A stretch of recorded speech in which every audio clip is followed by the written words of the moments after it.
Sa mundong puno ng ingay at paghuhusga, may mga taong pipilit ibaba ka. Pero sandali, huwag mong hayaang mabago nila kung sino ka.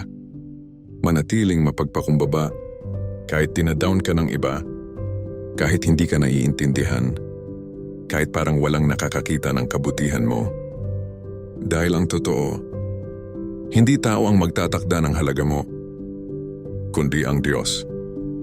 Sabi nga, ang nagmamataas ay ibababa, at ang nagpapakumbaba ay itataas.